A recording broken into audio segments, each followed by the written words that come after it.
So if you want more details, I could send you the larger, longer sermons through email. My email address is Kistler, K-I-S-T-L-E-R-J, at MSN, that's MicrosoftNetwork.com. So if, for instance, there was something in Chapter 9 or Chapter 10 that you didn't understand, I could email you those sermons and you can read it for yourself at the longer. But I don't have 6 hours to give you on prophecy today. We only have 2. Now, in general, in the book of Daniel, as I've told you, chapter 2, I believe, is the summary of all the rest. The dream that Nebuchadnezzar has is just stated over and over again with more details by the angels and Jesus in chapters 7 through 10 of Daniel. God basically gives Daniel the same information 4 or 5 different times, sometimes with different creatures or different details that he's added. So I'm going to try to untangle these in a summary, sort of a method and historical. The book of Daniel was not written in chronological order. The first 6 chapters were all narrative stories about Daniel and his friends. The last half of the book is a bunch of visions. And we know that because each vision tells us which king was ruling at the time. So we will see some dreams that Daniel had before and visions Daniel had after. They're all scattered about. But Daniel chapter 7 and 8 are the first vision of Daniel. He's already interpreted visions and dreams for King Nebuchadnezzar, but this is his first personal vision from God. The discussion of prophecy gets Christians into heated arguments at times. Some Christians believe that they know exactly what is going to happen in the future based on one particular school of thought in eschatology. Eschatology is just a big word for studying the end times. There are 3 basic views among Christians about the end times. The most popular and common view among modern Christians, especially strong in Baptist and charismatic churches, is called dispensational, pre-tribulation, premillennialism. Basically, you know this idea most popularly by the so-called rapture. And then there's a battle of Armageddon, and Jesus rules the world for 1,000 years in a millennium, and then Satan comes back, and there's another war, and then God judges the earth. That's your basic television pre-tribulational theory. This theory started in the 1830s under a man named Darby. Darby probably wouldn't have gotten far with it, and it would have faded away because almost everyone denounced him as a quack, until a Bible commentator named Scofield liked his ideas and put them in his famous Scofield Reference Bible, thus popularizing it. Since this was the most popular study Bible of the 19th and 20th century, people came to see these footnotes as true, and the theory quickly spread throughout Christianity. Personally, I do not believe that system at all. I grew up with it, and I would have taught it if I had been a teacher as a boy. In fact, most people who become Christians learned that system. It's only in the last 20 or 30 years that I start changing my views on that. And I don't attack them for their faith. They are Christians. I believe they have an incorrect idea of interpretation, particularly of history. Dispensationalists almost entirely ignore the historical background of every passage and just treat it as if it was strictly theological, thus ignoring what they might have learned from actual history. I believe the book of Daniel is historically fulfilled in archaeology and history. They view the book of Daniel as still waiting to happen sometime in the future. They always say it's the near future, it's tomorrow perhaps. And there's going to be more antichrists and more Armageddons and etc. All of the prophecies in Daniel, at least almost all of them, are fulfilled. They spoke of the period from Babylon to the coming of Christ. They only rarely speak of the distant future, and then it is just of the judgment day and the resurrection of the dead, not of millenniums, wars, or raptures. Chapters 7 through 12 of Daniel are mostly prophecy with a few narratives mixed in. The chapter 2, the vision of Nebuchadnezzar, is the simplest overview for the rest of the book. At heart, all of the prophecies in Daniel refer to the coming kingdoms of earth from Babylon until Christ came the first time, not waiting for the second or third time, as the dispensationalists would say. We're still waiting. They see the 10 toes of the statue as thousands of years in length, not as the Roman Empire, as I do. Last hour, I told you how Persia, if you want to go to the next slide, the Persian Empire, Cyrus. I think it's slide 9, I'm not sure of the number. It shows a map of the extent of the Persian Empire. I told you how Persia was able to capture Babylon without even a battle. So we've already taken care of the gold head. The gold head is over. We're ready now to start with the silver upper body, the shoulders and the torso of silver, which was, slipped my mind, Persia. The lion with wings was Babylon. Oh, in chapter 7 and 8, the vision is different. In chapter 2, it's a statue with 4 parts. In chapter 7 and 8, there are 4 beasts. So instead of a statue, you've got beasts. The beasts are a lion with wings, a bear eating, a leopard, and a monster. These are Babylon, Persia, Greece, and Rome. Now, the lion with wings was Babylon, and a lion with wings was also the most popular artistic motif in ancient Babylon. If you go online and look at ancient Babylon archaeology, you see flying lions everywhere. They're called griffins. In chapter 7 vision, you also see that Nebuchadnezzar and his cow ears get mentioned, and then he gets his human mind restored to him. It actually says that the lion with wings loses his mind and then gets it back. So it's obviously Nebuchadnezzar, the lion with wings. The bear represents Persia, and the 3 ribs in his mouth were the 3 major kingdoms that they destroyed: Lydia, Babylon, and Egypt. Now, it also says that the bear was lazy. Its laziness probably refers to the long years between their wars. The Persians were always very cautious. They didn't rush to war. They built themselves up and got ready first. So it would take them years to prepare for each battle. So they were not in a hurry and they took their time. So now we'll go through chapter 8 a little bit, mixing up the passages about Persia and the Jews. We've got to talk about King Cyrus because he's a remarkable person and an amazing story. If you go to the next slide, it shows Cyrus the Great, as he was called, and Isaiah 45, 1 through 3. Let me read those for you. Go back to Isaiah 45, 1 through 3. This is a prophecy 200 years before Cyrus was born. Isaiah was not at the time of Daniel or Ezekiel or Jeremiah. So Isaiah 45, 1 through 3. Thus says the Lord to his anointed, to Cyrus, whose right hand I have held, to subdue nations before him. I will loose the loins of kings. I will open before him the leaved gates, and the gates will not be shut. That sounds a lot like opening the gates of Babylon, doesn't it? I will go before you and make the crooked places straight. I will break in pieces the gates of brass and cut in sunder the bars of iron. I will give you treasures of darkness and hidden riches of secret places, so you may know that I, the Lord, have called you by name. I am the God of Israel.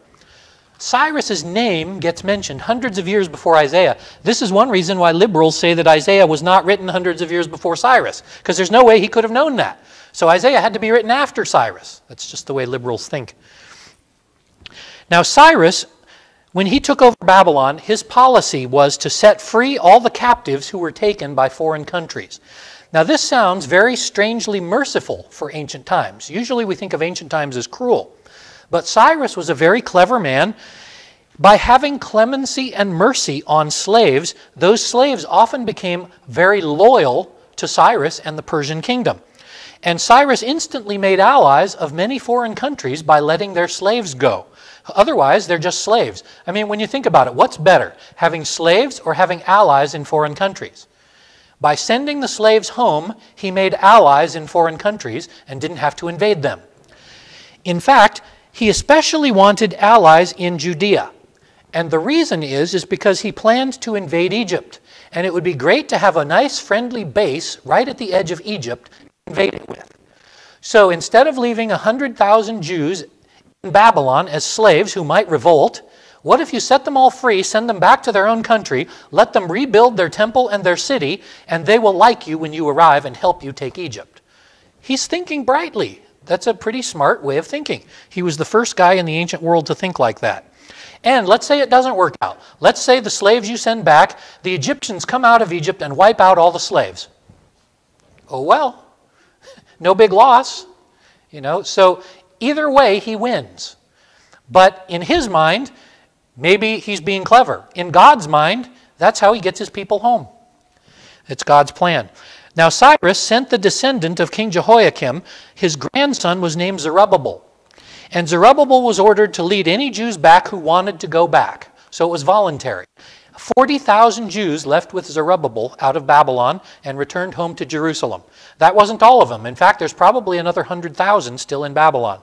They had done like Jeremiah said. They built houses and married and farmed the land. This long caravan needed 6 months to travel to Jerusalem from Babylon. And when they arrived, they wept because it was nothing but rubble. Now, I have to make a pun here, I can't help myself. Governor Zerubbabel from the rubble of Jerusalem. Anyway, the governor's orders were to rebuild the temple, but not the walls. So he started building the temple. But the Samaritans were not happy about this. The Samaritans had been able to take over Jerusalem and graze their cattle and sheep all around it. And now that the Jews are coming back, they can't do that. So they're very upset, and they start trying to stop the Jews. The Samaritans sent lies back to Persia, telling Cyrus and Darius, these people are rebelling, they're building the walls, don't let them build anything, they're going to stab you in the back. And then the king would send orders to stop until he could send people there to look. And then they found out the Samaritans were lying, and he punished the Samaritans for lying and let them continue. But it delayed things for 20 years. So this is another reason the Jews in time of Christ would hate the Samaritans. We'll talk about them some more later. But once they rebuilt this temple, people were still not happy because the new temple was not nearly as impressive as Solomon's temple. It was just a little small shack, basically. It took another 50 years before Ezra and Nehemiah came back from Babylon to Jerusalem with more Jews. 50 years later, Ezra and Nehemiah came back with 10,000 more Jews. Nehemiah was ordered by the Persians to buck up morale and fix social problems in Judea because the Samaritans were causing oppression and disturbing the peace. Ezra was ordered to rebuild the walls of Jerusalem because Egypt was becoming a problem. So Persia wanted Jerusalem to be an ally and safe. Again, the Samaritans tried to stop them from rebuilding. They even sent little raiders down there threatening to harm the people. Nehemiah discovered that the Jewish high priest had relatives who were marrying Samaritans, and they were renting out rooms in the temple to hide their treasure. All the tithes they were bringing in, they were stealing it and giving it to their family and friends, not putting it to the temple. So Nehemiah kicked out all the corrupt priests and cleansed the temple. And then Ezra started building the wall. The Samaritans tried to stop them, but God stopped the Samaritans from causing trouble. Well, the Persians then came down and destroyed Egypt. So they took care of the problem. It was Cyrus's son Cambyses. I want to tell you just as an aside, it's kind of funny. King Cyrus, whatever happened to him? He was a great merciful leader, so to speak. There's several stories about his death, but the one that I think is funniest is this. He went to battle somewhere in southern Russia to try to take over people near the Black Sea. And in the battle, across the way, he saw a beautiful woman in armor leading her troops. He stopped the battle because he liked her. He lusted after her, basically. And he sent word to the king and said, if you will give me this woman in marriage, I'll stop the battle and leave you in charge. Well, the king asked, apparently it was his daughter. And his daughter basically said, I wouldn't sleep with that snake if it was the last man on earth. In fact, I'm going to cut his head off and drink blood out of his skull. That was her response. So the king said, sorry, this isn't going to work out. And in the next battle, she led her cavalry, destroyed the Persian army, captured Cyrus, cut his head off, boiled his head, and drank blood out of his skull. So, kind of an interesting way for King Cyrus to end. Anyway, little aside. Well, once Egypt was pacified, the Persians moved into Turkey. And there were lots of Greek cities on the western coast of Turkey, some of which would later be the 7 churches in the book of Revelation. So when Persia conquered Turkey, they angered a lot of Greeks because they took over a lot of Greek cities that were on the coast of Turkey. So in retaliation, some Greeks led raids and burned Persian temples and granaries.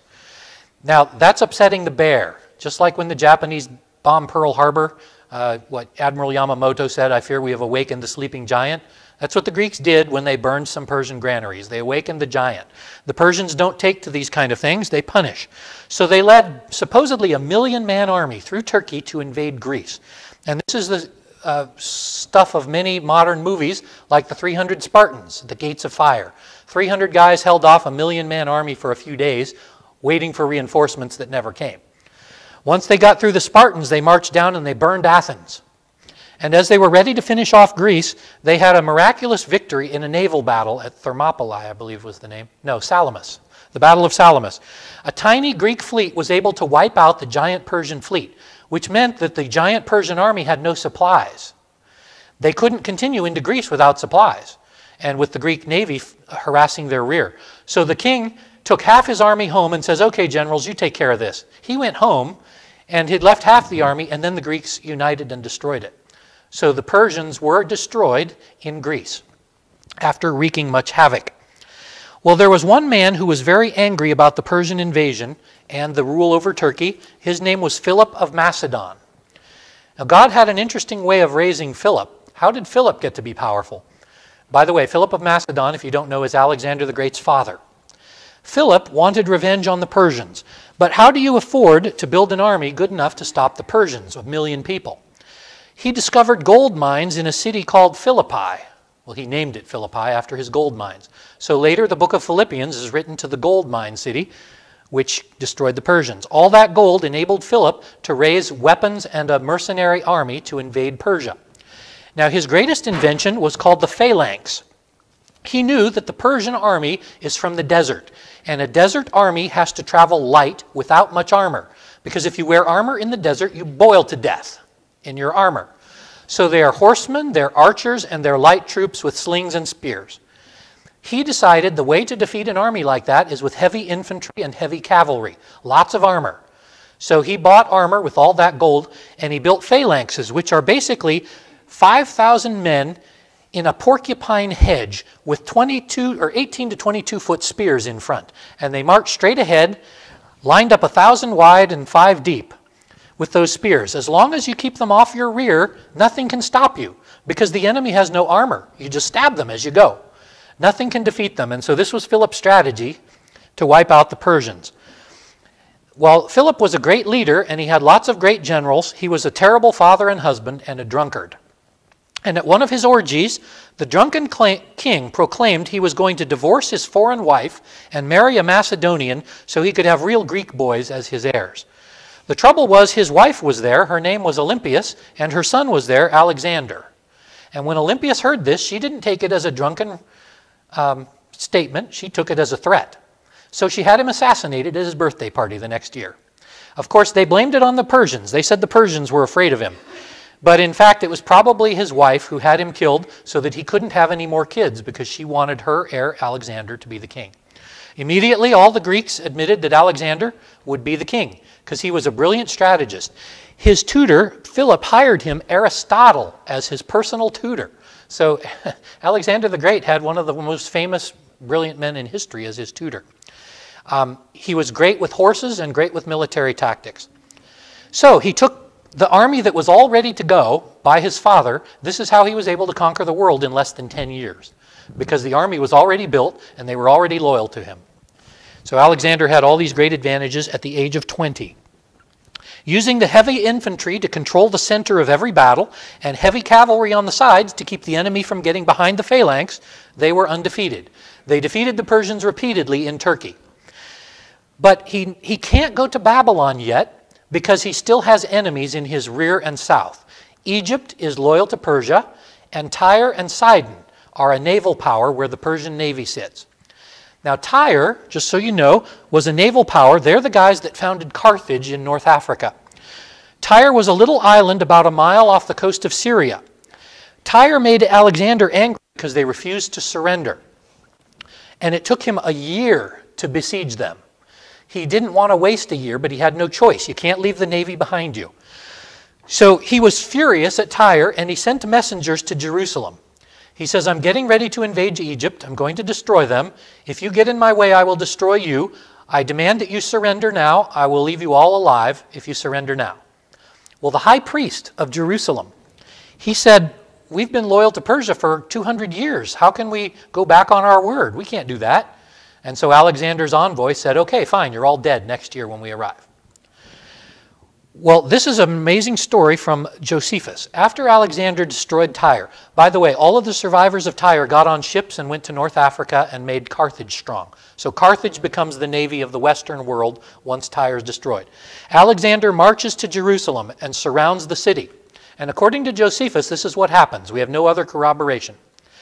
The high priest that night had a dream from God that he would get in his high priestly robes and walk up to the gates of Jerusalem and open the doors and walk down the hill and submit to Alexander and surrender the city.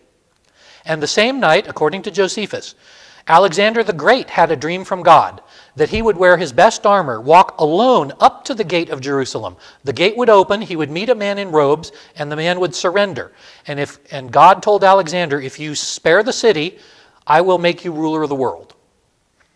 So Alexander got up the next day, and to the amazement of his generals, he dressed in his best armor and walked alone up to the city. He was dead meat if the archers on the gate shot him. But they didn't, because the high priest opened the gates and he surrendered. He gave Alexander a quick tour of the city. Alexander says, God's told me he's going to make me ruler of the world if I leave you alone, so I will not even leave men here as long as you're loyal to me. And the priest agreed. And he went on to Egypt and destroyed Egypt. This is the only possible explanation I can think of for what really happened. Because what really happened is the furious Alexander let Jerusalem live and didn't hurt it at all and made it tax-free. So it seems to me that Josephus's explanation is the only thing that makes any sense. Why else would they surrender, and why else would he not destroy them? So anyway, this is why Jerusalem survived the overturn of the Persian Empire. Alexander goes to Egypt and has himself declared a god. So he didn't learn from his dreams any more than Nebuchadnezzar learned from his. In fact, he started having coins struck with himself as the face of Zeus or Apollo. So he goes back now to Babylon. All the enemies are out of his rear. Alexander meets the king outside of Babylon. The king's now had 2 years to build a new army, and it's an impressive army. It's estimated that he had at least a 10-to-1 advantage in men. The Persian army supposedly lined up 5 miles wide. The Greeks of 40,000 men were about half a mile wide, which meant that his phalanxes were in danger of being surrounded. All the Persian cavalry has to do is come around from the rear and attack the hedgehog with spears from behind. They're doomed. So Alexander comes up with one of the most amazing tactics in human military history. He forms, instead of forming a straight line half mile wide, he builds a triangle with his phalanxes in the front and his cavalry on the back, so that the enemy can't get to the back. It's a delaying tactic. We hope to march far enough into the enemy position to chase the king off the field. If the king flees, the army disperses. All they have to do is keep the enemy off the rear, and it worked. They marched straight forward, the enemy fell back, the king ran, and the army disintegrated. So he defeated 10-to-1 odds with an amazing tactic. The king escaped, however. The king ran into Afghanistan. Well, Alexander goes into Babylon, and he declares himself king, and he marries a couple of the king's daughters, the Persian king's daughters, and has a couple of kids, babies, and then he goes chasing after the king of Persia through Afghanistan. But he is so ambitious, he decides he wants to invade India and then China. He had heard about them from Aristotle. Well, his men, he's got 30,000 core troops and a few mercenaries. His army doesn't want to go, but they're following him because everywhere they go, he wins. When they got to India, however, he was almost defeated because of 200 war elephants. My book, War Elephants, talks a lot about this. His troops did not know how to deal with elephants, and they almost lost to the 200 war elephants. They barely survived. When Alexander said, okay, now we're going into India, and the next king has 5,000 elephants, the army mutinied. They said, we're not going any further. He begged and cajoled. He threatened them. They wouldn't turn. They wanted to go home. So he finally said, okay, fine, we'll go home. And if you look at the next slide, oh yeah, we've got a couple slides I've missed. The next slide shows the rebuilding of Jerusalem and the temple, in case you're curious about the timing of Zerubbabel, Ezra, and Nehemiah. The next slide shows a picture of Alexander's father. He had lost an eye in a battle. That's why he's kind of ugly. That's Philip of Macedon. You can see a picture of his mother Olympias, who's one of the wickedest women who ever lived. She killed her own children to make sure Alexander would stay in power. That's Alexander the Great on Bucephalus, his famous horse. And here's the map where he's conquering the world, and you can see how he got into India. Well, when he decided to go home, he wanted to hurry to Babylon. It took him a whole year to go through Afghanistan into India. He didn't want to waste a year getting home. He knew if we go straight across, we could get there in 4 months. What he didn't know is that the world's worst desert, called the Gedrosian Desert, is there. And he marched his army through the desert to get home quick. 2/3 of his army died, and he got malaria. And when he arrived at Babylon, he had only days to live. So the stupidest mistake he ever made was going an unknown route in a hurry. Killed his whole army, or most of them.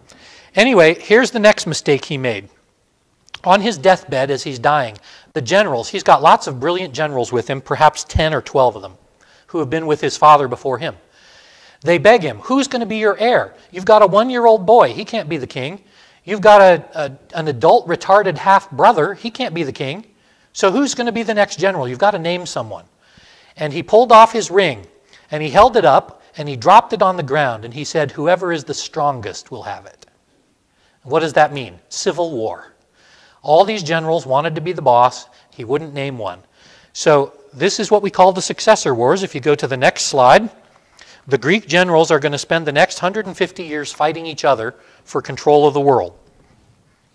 This is also in Daniel. It talks about the horns. The great horn dies, and 4 littler horns rise. These are the 4 generals who become the 4 best contenders for the empire. Within days, the civil war began. They were starting to kill each other off. One group of soldiers tried to name Alexander's retarded brother as the king. So another general sent in all the captured war elephants and trampled them all to death. The smartest general, his name was Ptolemy, P-T-O-L, Ptolemy. He is the father or grandfather, I should say, of the Cleopatras. He would rule Egypt for hundreds of years, or his people. Anyway, he saw that the civil war was coming, and he didn't want to die. He took many good officers with him to Egypt. He also knew that Egypt was the most defensible province. It's hard to invade Egypt because of the Nile River. You've got this giant river in the way. Anyone who comes across, you kill them. It's easy to control Egypt. Also, he holed up in Egypt, and here's what he knew about Greek tradition. The king of Greece had to be anointed. He basically had to take the crown off the dead predecessor and put it on himself. So he knew they needed Alexander the Great's body in Greece to crown a new king. So he was the first world's body snatcher. He snatched Alexander's body and took it to Egypt with him. And when the enemy tried to find him, to battle him, he buried it somewhere in the desert where no one could find it. So there's no hope of ever naming a new successor unless Ptolemy gets the body. Pretty smart. Anyway, my favorites among these generals, by reason of their cool names, I liked Antigonus the One-Eyed. He lost an eye to an arrow. And according to the story, the arrow went through his eye in a battle with Philip, Philip of Macedon. And Philip ordered him to go get medical treatment. And he says, "I will not leave the battle until we've won." And he pulled it out, pulling his eye out as well. And from then on, he was Antigonus the One-Eye. But also his son, Demetrius the Besieger. What a great name. Demetrius the Besieger. Well, after about 20 years, there's 4 generals left. Ptolemy owns Egypt and Judea. Seleucus has taken Persia and Syria. Lysimachus owns Turkey and Thrace, and Cassander has Greece. These are the 4 small horns mentioned throughout the book of Daniel. Lysimachus did not last long. One of Ptolemy's kids snuck up and stabbed him in the back. Cassander didn't last long in Greece either. But the Ptolemies would rule Egypt for 300 years, and the Seleucids would become the greatest power. They owned Iran, Iraq, Syria, and India. And then they took Judea away from Ptolemy. Now, Antiochus the Great was the next great general. He reorganized the Seleucid Empire and marched toward Egypt. Ptolemies won the battle and kept control of Judea. And in Daniel chapter 11, the angel says this, "Violent men of your people shall exalt themselves in fulfilling this vision, yet they shall fall." You see, the Jews hated the Egyptians, and they joined the Seleucid army partly because of Daniel's prophecy. Daniel said that violent men will exalt themselves to help the king of Greece, but he lost, and they died. So they didn't follow the prophecy to the letter. Anyway, this is just the beginning of Jewish rebellions against Syria and against Egypt. And this is all through the book of Daniel, when the people of God resist and get squashed. Resist, get squashed. Antiochus the Great did a lot of conquering. He repeatedly defeated the Egyptians and drove the Ptolemies out of Judea. And so Seleucus controlled the Holy Land. Now that Antiochus the Great seems ready to reunify the whole Greek world, he ran into a new enemy that no one had ever heard of, called Rome. No one had ever gone to Italy, really. They didn't know anything about the Romans. So now we need to talk about the Romans. In the vision of Daniel 7, the 4th beast is a monster with iron teeth that tramples everything. This monster is the Republic of Rome, and the 10 horns are the first 10 emperors of Rome. Now, Rome is an amazing story, and we only have a few minutes to touch on it. Apparently, they were started by outlaws in central Italy, supposedly the names of Romulus and Remus, who were supposedly raised by wolves. Well, it's possible because they were wicked, violent men. They formed a gang of men, and they had no women, and they wanted women. So they held a public festival, invited all the neighboring towns to come for the fair, for the entertainment. And as soon as all the visitors were seated for the games, these outlaws killed all the men and stole their women as wives. And you might be curious to know, where some of our modern wedding rituals come from ancient Rome. For example, carrying the wife over the threshold. Do you know where that comes from? It's from kidnapping the Sabine women and carrying them kicking and screaming into their homes. And the tradition of the wedding band is the manacle that held them to the wall so they couldn't run away from the house. So wonderful traditions we have here with our weddings from ancient Rome. Well, the Romans of central Italy, they founded their city near the 7 hills of Rome. They thought they were isolationists. Supposedly they liked to be left alone and leave others alone. That's what they claimed. However, they have the strange distinction of being simultaneously paranoid. So when you're an isolationist and you're paranoid, it means you're always sure that somewhere some enemy is getting ready to attack you. And the best way to survive is to attack them first. So being an isolationist doesn't work. They always end up attacking first. The preemptive strike is Rome's favorite tactic. In case someone someday might be a powerful enemy, it's better to wipe them out ahead of time. That's the safest means. Now, they may have started out this way because of the Greeks. The Greeks had fleets, and they had coastal cities on the southern coast of Italy. And as Rome began to expand in central Italy, they discovered these Greek towns along the coast. And they were paranoid, and they were afraid these Greeks might be trouble. And in fact, they became trouble, because as Rome started to move south, these Greek cities called back to Greece, who was fighting a civil war, and they asked for help. Now, the Greeks were too busy fighting each other for the most part, but one of Alexander the Great's nephews, by the name of Pyrrhus, was bored and didn't want to be involved in the civil war. He hired a mercenary army and went to Italy to teach the Romans a lesson, because they had never met a phalanx, and he was sure that with phalanxes and elephants, they could get rid of these pesky Romans who were causing trouble. So he arrived with his fleet, with his elephants and his phalanxes, and they fought Rome at least 5 times. And he defeated the Romans in every battle. But in every battle, the Romans got stronger and better and learned more, and he had no reinforcements, whereas they had an unlimited supply of men. So he famously said, one more victory like this and I will be destroyed. Because every battle he lost 5,000 men and he couldn't get reinforcements. Every time he wiped out the Roman army, they built another army. So he fled back to Greece. This is the first time the Greeks had ever heard of the Romans. The Romans then adopted a similar to a phalanx. Instead of heavy armor guys with long spears, they went to heavy armor guys with little swords. But they marched the same way in tight groups. But instead of being 5,000 men long, they would go in groups of hundreds or 500s. And once the first group got tired, they would fall back and another group would fall forward. So you always had fresh men at the front line. Phalanxes couldn't do that. It turned out that the legions were more flexible and thus better than the phalanx. Anyway, so this is how the Greeks first met the Romans. Well, this invasion of Italy by Greeks made the paranoid Romans beside themselves. And then they discovered that Carthage, that used to be the city of Tyre, had built bases in Sicily. Now, Sicily was an island right off the coast of Italy. They sent messages to Carthage and said, "Give us Sicily or we'll destroy you." Now, the Carthaginians just laughed. First of all, they didn't know who the Romans were either. And the Carthaginians had a navy, and the Romans had no navy. How can they destroy us on an island when they don't have a navy? Well, the Romans built a navy. Here's how they did it. The Romans are stubborn and never give up. They found a ship, a Carthaginian warship, that washed up on the beach from a storm. And they literally took it apart, nail by nail, plank by plank, and took it to Rome and rebuilt it. They marked everything so they could rebuild it. They studied how it was built, and then they built 100 of them. And they went out to battle, and they were all sunk, because they had great ships, but they didn't know how to use them. But every time they went out with a new fleet, they learned a little more, until finally they drove the Carthaginian fleet off Sicily. The Romans just keep learning new things and expanding. They're the monster of Daniel chapter 7 and 8. Well, the Romans are now worried about Carthage a little bit, and when they drove the Carthaginians off of Sicily, the man in charge of the defenses was named Hamilcar Barca, and he had 5 boys. The oldest was Hannibal Barca, whom you may have heard of. Hannibal swore to destroy the Romans because he hated them, their tactics and everything. He made the boys, Hannibal, swear on Baal's arms that he would destroy Rome someday. So he moved to Spain and built a huge army in Spain, just like Philip of Macedon had done, with the intention of destroying Rome.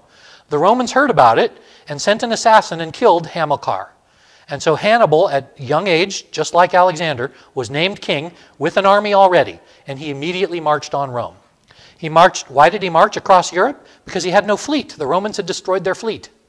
So he had to go by land. He went over the Alps with elephants. Why did he take elephants? Because he read Pyrrhus's book. Pyrrhus wrote a book about how he whomped on the Romans a few times. Hannibal bought the book and read it and learned how to defeat the Romans. He defeated the Romans in several straight battles. The final battle where he defeated them at Cannae is considered the biggest slaughter in human history. The Romans sent out several legions of 90,000 men, heavy infantry legions. And Hannibal had 30,000, so he's outnumbered 3-1. But he's smarter than they are. He led them into a trap. He pretended to flee, and as they chased him into a valley, he enveloped them until they were surrounded. And every one of the 90,000 men was cut to pieces. They sent 10 ships back to Carthage full of their gold rings of wealth back to Carthage. 90,000 men killed by 30. Well, the Italians now, the Romans, realize they've met their match. They can't defeat Hannibal on the field. So what do? They send an army to Spain to kill all of his brothers and steal all the tin mines and the gold mines in Spain. That cuts off Hannibal from his supplies. Then that general, whose name was Scipio, went to Africa and attacked Carthage. The Carthaginians begged Hannibal to come home and save them. So he comes home to save them. And it looks like their numbers, Scipio and Hannibal, are about even. But the Romans never fight fair. The Romans always seek an advantage, which is what you do in war. What did they do? They offered Hannibal's cavalry a huge bribe to defect. And overnight, all of his horsemen defect to the Romans. Now he has no cavalry and he's outnumbered 3-1. They surround and destroy him. He flees to Turkey. Why does he flee to Turkey? Because that's where Antiochus the Great has his army and wants to attack the Romans. Hannibal escapes Carthage and goes to join the Greeks. This is the last straw for the Romans, who are already paranoid about the Greeks because the Greeks attacked Italy. So they send Scipio and all their armies to Turkey to deal with Antiochus the Great. This is when Rome and Greece will finally meet. Now Antiochus the Great was overconfident and he didn't trust Hannibal, so he wouldn't let Hannibal fight, and he ignored everything Hannibal said about the Romans. So he was stupid, Antiochus the Great. Anyway, he formed his army up in front of the legions. They met in Greece. I skipped the wrong page here. Let me make sure I'm on the right slide too. We're past the successor wars. Oh yes, go to the next map that shows you Rome and Carthage. You can see Italy is for the Romans, that's in black. And the Carthaginians own Sicily and some islands and North Africa and Spain. So then we'll be coming soon to the next, the Antichrist slide. Well, the Romans rush to attack Antiochus the Great, who has Hannibal with them, and they're afraid Hannibal will be in charge of the army, but he's not. Antiochus is sure he's invincible, but the Romans have their legions. Anyway, the Romans destroyed Antiochus's army. Hannibal again fled, this time to the Black Sea. They took hostages. They didn't have a big enough army to invade Greece or Turkey or take over all of the Greek Empire. So here's what they told Antiochus: give us your son and we'll let you go, and you have to send us huge amounts of gold every year or we'll invade. He gives them his son, whose name is Antiochus. He's age 20. And the Romans will keep him for 10 years as a hostage. But they're nice to him because just like the Babylonians, they want to brainwash him. They want him to see Rome is the power in the world, and if you ever go home and take over for your father, you should be nice to us, and we'll be nice to you. That's their plan. Well, Antiochus goes back east to collect all the gold for the Romans, and for years he spends his life stealing gold from temples so he can pay the Romans off. And eventually one of the priests in the temple doesn't like having his gold stolen, stabs Antiochus in the back, and he dies. So the Romans hear about this, and they send young Antiochus home to take over the empire. His name is Antiochus Epiphanes. That's what he named himself when he took the throne. Epiphanes means God in the flesh. So Antiochus told his people that he was the son of God. And the Romans, instead of getting a great ally, got an enemy. Now, Antiochus Epiphanes, was an idolater, and in fact, he thought he was God himself. He ordered the high priests in Jerusalem, he owned their Judea, he made them pay bribes to stay in power, and he started Hellenization, which means Greekifying people. He wanted all the Jews to stop being so backward and worshiping one God and start worshiping Greek gods and join the Olympics and go naked in the Colosseum and play games and all this stuff. And the Jews wouldn't do it. Well, it was a corrupt high priest. He built a Greek gymnasium right next to the Holy Temple in Jerusalem. And he ordered all the priests, in order so that they wouldn't look bad when they were naked, they were all circumcised, he had them sewn on pieces so that they didn't look circumcised, so they could play in the games for the Olympics. This is how crazy things got in Judea. Now, Antiochus wanted to take Egypt because they rebelled after Antiochus the Great died. So he marched down through Judea to Egypt to take Egypt back and get their money. Here's the problem. Just as he was about to win the battle, one Roman ship pulled up on the beach, and a senator from Rome got out and walked alone right up to Antiochus through the army in his white toga with the scepter of the Senate. And he threw it down on the ground, and he drew a line on the sand, a circle around Antiochus. And he said, if you leave this circle before you give Egypt to Rome, we will kill you and destroy your army and take all of your power away. Well, he had been in Rome, and he knew how powerful they were, and he knew he couldn't defeat them. So he agreed. He gave Egypt to Rome, and he went back home. But he was furious at being embarrassed in front of his army and losing Egypt. Well, the Jews heard that the army was coming back, and a rumor began, no one knows how it started, that Antiochus had been killed in battle and that the army was fleeing home with its tail between its legs. That was not true. The king was alive, and the army was fully intact. So the Judeans rebelled. They kicked out all the Hellenizers. They killed the high priest who had been corrupt, and they threw out all of the Greek generals, saying that we're now independent. And so when Antiochus arrived a week later, he found the city had rebelled against him, and he was mad, and he finally had a target to destroy, to take out his anger. He knew that they were all radical Jews and that they held the Sabbath. So he waited until Saturday to attack because he knew they wouldn't fight. So he took over the city of Jerusalem almost without a fight because it was the Sabbath day on Saturday. And when he got into the city, he marched all of the important people up into the temple. And he believed that it was religion that caused their rebellion, and that if only they were good Greeks, they wouldn't have rebelled. So he sacrificed a pig on the altar, defiling it. And he brought all of the people in and made them all worship him as God. He set up a statue of himself and said it was Zeus, and if you didn't worship it, you died. And all the Jews who were brought into the temple, if they didn't bow down to Zeus and Antiochus, their heads were cut off. Tens of thousands of people were probably killed in this manner. They said that the blood rushed down the streets from the temple, all down the city. Then he ordered his soldiers to go throughout Judea. He then left. He goes back home and leaves his army. He orders his army to start sacrificing pigs in every synagogue in Judea. So they start going to all the local churches. But there was a rebellion caused by who we call Mattathias Maccabees. The War of the Maccabees would begin now. So Antiochus Epiphanes is the Antichrist who is mentioned so often in the book of Daniel. He sacrificed pigs, he put up a symbol of other gods in the temple, and he massacred people. He was the Antichrist. This is all in Daniel chapter 11 also.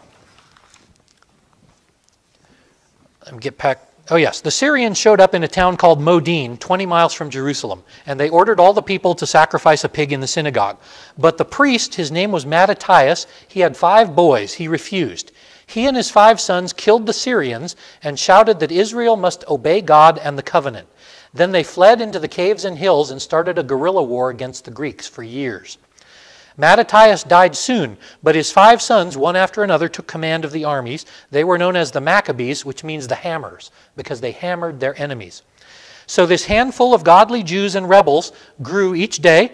Some were loyal to God, some might have just hated Syrians, and some just liked killing people. They formed little sneaky groups, just like terrorists, you might say, and would just sneak into town and kill Greeks and Syrians all the time.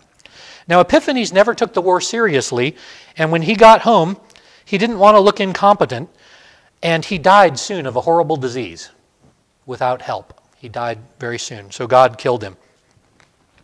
By the way, when the troops of Antiochus arrived in Samaria, the Samaritans immediately worshipped him as Zeus.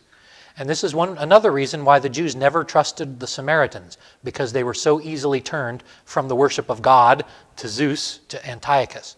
So this is another problem with Samaritans. Well, the Maccabees, I only have a few more minutes, so I'm going to hurry. The Maccabees ruled for almost 50 years. Oh, wait a minute. Oh, I've still got a whole other hour. Okay, I should slow down then. I was rushing through. So actually, this would probably be a good time to take a break then, now that we're at the Maccabees. So are there any questions about what we covered, which is quite a bit? The Greeks and the Romans. We'll talk more about the Romans. The Greeks are almost out of steam. So I guess it's actually the Persians and the Greeks and the Romans. Yes? We've gone through the legs, the cast iron legs. Actually, we've gone from the Persians were silver, the Greeks were bronze. The Greeks are still around, but now the Romans of iron are coming in. We're not going to get to the toes yet. The toes don't come until the time of Christ. Yes, other questions?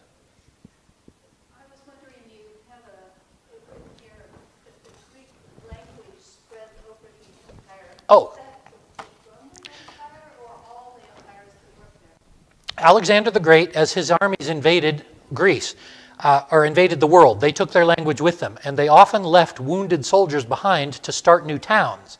Rather than make them march, which they couldn't do anymore once they were wounded, they would just stop and form a town. And this is how Greek towns popped up all over the Eastern world, full of ex-Greek soldiers. And when they recovered, their language and their technology and their empire supported them, and their cities grew. And so the Greek language became the language of the world, the language of commerce. And this is one of the things that sets the stage for the coming of Christ. The Greeks made the language, the Romans brought the roads and the safety. So the last two empires, the bronze and the iron, set things up for the kingdom of God to spread through the earth. You can't spread through the earth if you're like the Tower of Babel and you have 1 million languages. Everyone in the world now speaks Greek, including the Romans. They had Latin, but that was mainly not a spoken language as much as a written language. So they spoke Greek for the most part. And then the Romans, by building the roads, made the world safe and quick for passage. And by destroying the Carthaginian fleet, they also ruled the seas. So pirates were no longer destroying ships. So you could travel the whole world by ship or by road in safety, thanks to Rome, and speaking the same language thanks to Greece. So, this is how God prepared the world for the coming of his kingdom. Any other questions? Yes? Did you say that Antiochus Epiphanes was the first Antichrist? Yes. Well, I mean, in a sense, you could say that anyone who opposes God is an Antichrist. But he is the Antichrist of the book of Daniel. I'm not saying that there will be no more Antichrists either. The book of Revelation seems to indicate that there may be more Antichrists coming in the future. But to Daniel, the one who's mentioned in Daniel 9 and 11 is definitely Antiochus Epiphanes. There would also be some that come in Rome and in the iron monster. I believe, I don't know if the word Antichrist is used, but they're crazy guys who you'll see in the prophecies of Daniel. Some of the emperors, the iron and clay toes, some of those guys were crazy. Caligula called himself a god. Nero called himself a god. Yeah, not as crazy as Caligula probably, but so. Okay, well, let's take a break, and then we do have more time. I went through faster than I expected. There is another slide there. The Maccabees retake Judea for 100 years. Come back at 10 after. Okay.